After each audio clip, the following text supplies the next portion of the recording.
Ho aminareo aneriavana ny fahasoavana sy ny fiadanana avy amin'ilay Andriamanitra raisy Jesosy Kristy tompontsika. Amen. Manamasina amin'ny teny fahamarinana. Manamasina amin'ny teny fahamarinana. Zany indray no avotra ny mofinainantsika anio. Filazany tsara araka ny Jaona 7:12. Ny 7 hatramin'ny 8:10. Vakitsika amin'ny anaran'i Jesosy manao hoe: izao mangataka ho azy, tsy mangataka ho an'izao tontolo izao aho, fa ho an'izay nomenao azy satria anao izy. Ary izay ahy rehetra dia anao, ary izay anao dia ahy. Ary efa ankalazaina eo aminy aho, ary tsy ho eto amin'izao tontolo izao intsony aho, fa izy reto no eo amin'izao tontolo izao, ary izao makany aminao. Ray masino, tehirizo ireo amin'ny anaranao izay nomenao ahy, mba ho ray ihany izy tahaka ny mahay iray antsika.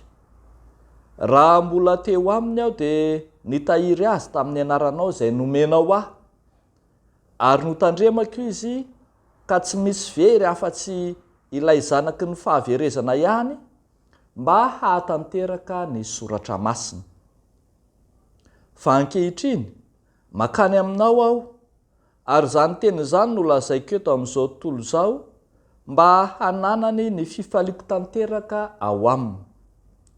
Efa nomeko azy ny teninao, ary halan'izao tontolo izao izy satria tsy naman'izao tontolo izao, tahaka ahy tsy naman'izao tontolo izao.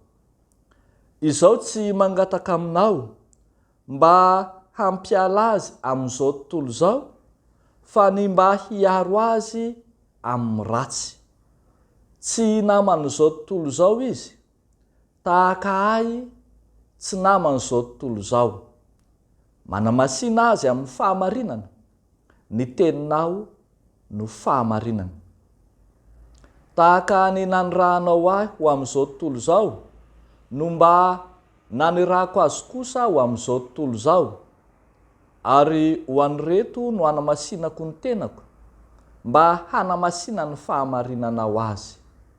Ray masino, manamasina anay amin'ny fahamarinana, ny teninao no fahamarinana. Amen. Manamasina amin'ny teny fahamarinana. Raha tsarotsika riavako dia ity 7:10 ity no raisitsika isaky ny avy mamaky soratra masina isika. Dia miteny hoe: ray masino, manamasina azy amin'ny fahamarinana, ny teninao no fahamarinana.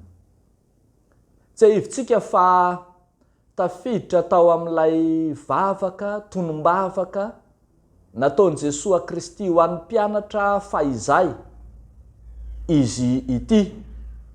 Ary nisy fotoana nanokana vavaka ho an'ny mpianatra manokana i Jesosy alohan'izay hivavahany ho an'izao tontolo izao koa. Eto dia asongadin'i Jesosy fa manana fifandraisana manokana amin'Andriamanitra ray izy. Ny fahamasinana no iombonany amin'Andriamanitra ray. Miombam-pahamasinana amin'Andriamanitra ray Jesosy Kristy, ka izany no maha-iray azy ireo. Tenenin' Jesosy matetika eto fa izy sy ny ray dia iray ihany, ary tafiditra ao anatin'izay maha-iray azy izany fahamasinana izany.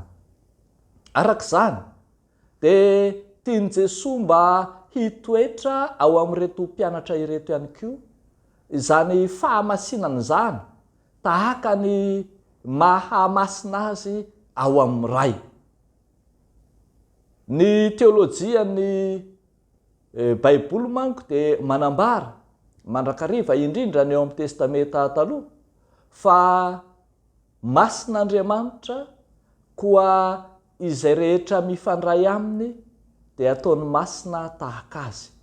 Zay no itenenany manao hoe aoka ho masina ianareo satria masina ho Jehova Andriamanitrareo.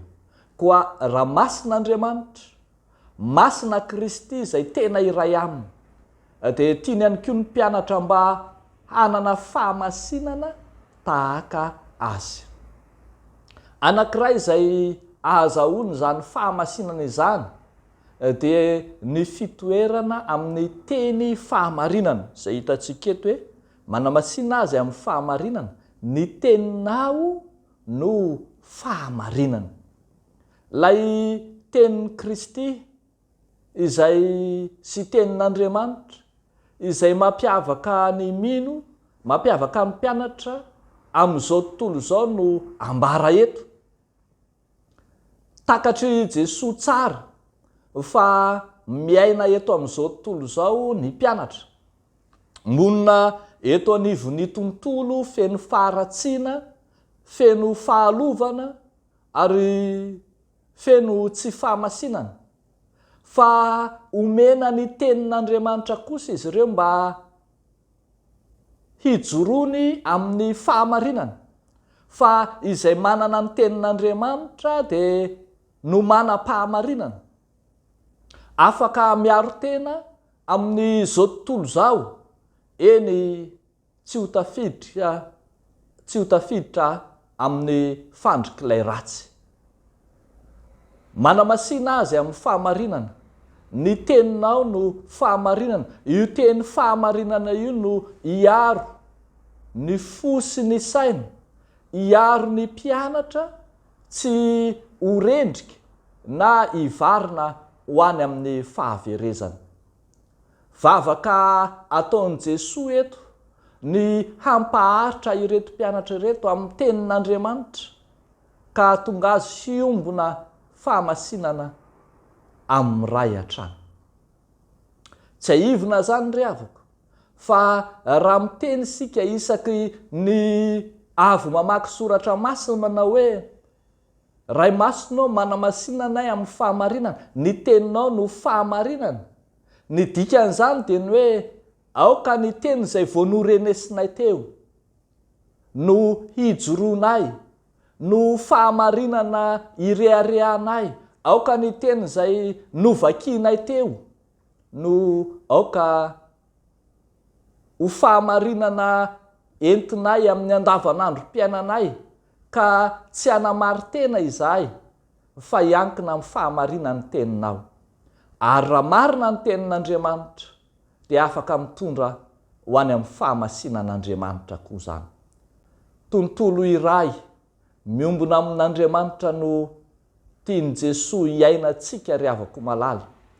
Tahaka ny fiombonan'izy amin'Andriamanitra ray no tiany iombona antsika aminy ihany koa, kanefa izay tsy manam-pahamasinana, izay tsy mijoro amin'ny fahamarinana dia tsy hiaraka amin'izany.